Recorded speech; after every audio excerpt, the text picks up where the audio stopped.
પોરબંદર મનપાની બેજવાબદારીના કારણે ખર્ચમાં વધારો, 4 રૂપિયા પરત આપવા મનપાએ મોટા ખર્ચાઓ કર્યા. મનપાએ પોતાની અનાવડતના કારણે અરજદાર પાસે માહિતીના 4 રૂપિયા લીધા હતા. જોકે મનપાને અપીલ બાદ ખબર પડી કે આ રૂપિયા લેવાના નહોતા, તો 4 રૂપિયા પરત કરવા મનપાએ અરજદારને ચેક આપ્યો. મનપાએ ચેક આપતા અરજદારે કહ્યું, મારી પાસે બેંકનું ખાતું નથી, મનપા મને રોકડા અથવા બેરર ચેક આપે. હાલ તો અરજદાર 4 રૂપિયાનો ચેક જમા કરાવવા 500 કે 1000 રૂપિયા ભરીને ખાતું ખોલાવે કે મનપા ફંડમાં પરત રૂપિયા આપશે તે જોવું રહ્યું.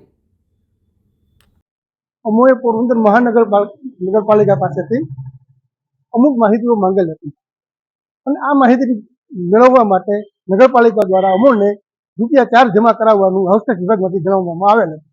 અમોએ તેમની સૂચના મુજબ 4 રૂપિયા જમા પણ કરાવી આપેલ, પરંતુ ત્યારબાદ અમને જાણવા આવેલ કે 5 નકર સુધીની માહિતીઓ વિના મૂલ્યે આપવાની થતી હોય છે. છતાં આ લોકો અમારી પાસે 4 રૂપિયા મેળવતા અમોએ પ્રથમ અપીલ અધિકારી હર્ષ પટેલને વાત કરેલ અને તેઓના હુકમ મુજબ અમને 4 રૂપિયા પરત આપવાનો હુકમ કરવામાં આવેલ હતો. પરંતુ આ હુકમ મુજબ 4 રૂપિયા અમને ચેક તો આપવામાં આવેલ છે, પરંતુ અમારી પાસે કોઈ બેંક એકાઉન્ટ ન હોય. આથી આ રકમ લેવા માટે અમારે ખાતું ખોલાવવું પડે.